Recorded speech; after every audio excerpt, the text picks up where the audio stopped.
Hey there, ever wonder how you're supposed to talk about your plans, or make a promise, or even just guess what the weather's going to be like tomorrow? Well, today we're going to jump right into the future simple tense. It's the key to unlocking all those conversations about what's coming up. I mean, think about it. We talk about the future constantly, right?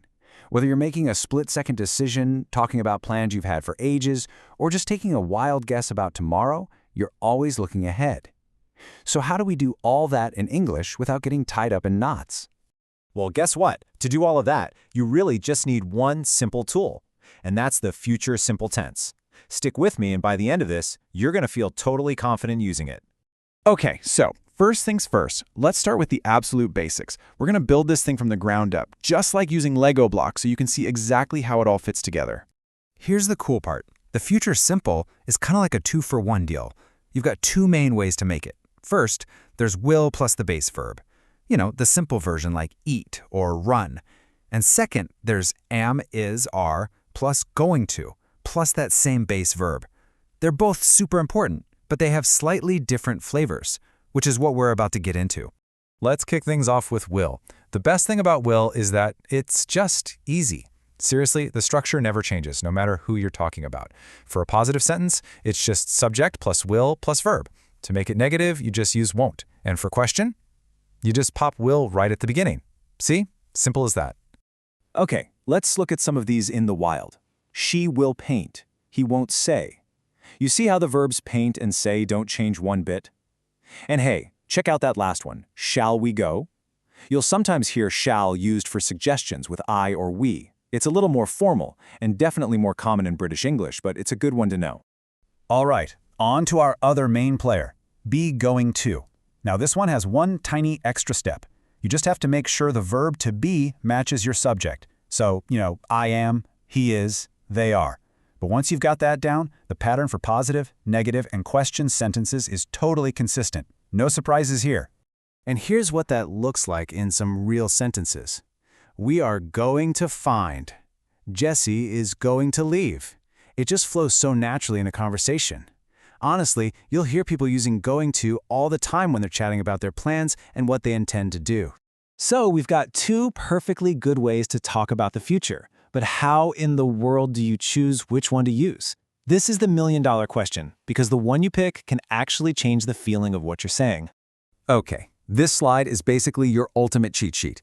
Think of it like this. Will is for stuff that just pops into your head. Spontaneous decisions, personal opinions, sudden offers.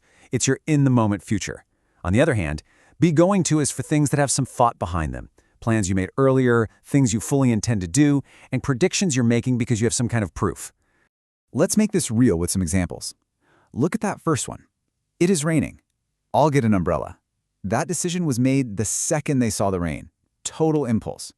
Or, I think it will rain tomorrow. That's just a personal guess, right? No dark clouds in sight, just an opinion. And I'll help you is that classic on-the-spot offer. Now, let's flip the coin. Compare those with be going to. If you say, I'm going to take a bus, that sounds like you've already thought about it and made a plan. And my favorite example, look at those dark clouds. It is going to rain. See, you have evidence. The dark clouds are your proof. It's not just a random guess. All right, we are in the home stretch. To wrap this all up, let's look at a few handy little clue words that signal the future. And then, it's quiz time to see what you've learned.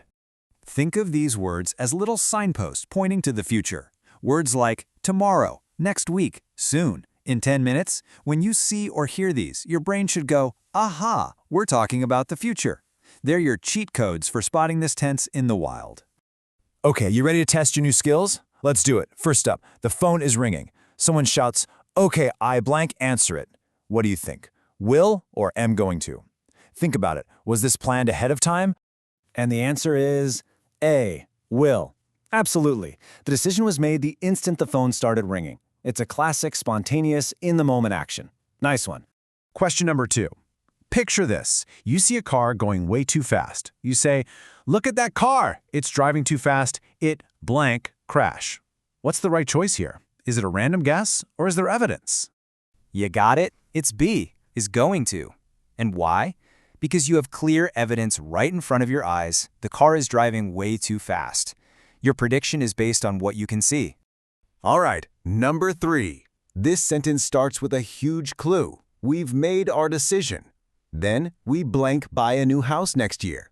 Which one feels right for a decision that's already been made? Yes, it's are going to. That phrase, we've made our decision, is a dead giveaway. It basically screams, this is a prior plan. This was decided before this moment. Almost there. Question 4. I'm not sure, but I think the team blank win the game. What's signaling the right answer here? Is this based on facts or feelings? And it's A, will. The magic words here are I think. As soon as you see that, you know it's a prediction based on a personal opinion, not on any hard evidence. It's a gut feeling. Okay, last one. You can do it. Someone is struggling to lift a heavy bag. You say, don't worry about the heavy bag. I blank carry it for you. Is this a long-term plan or a spur-of-the-moment offer? And of course, the answer is will. This is a perfect example of an offer to help made right on the spot. So here's the biggest takeaway from today. If you're ever stuck, just ask yourself one question. Is this an instant decision or is it a plan I made before? If it's instant, use will. If it was planned, use going to. It's that simple. You've just taken a huge step in mastering the future simple tense.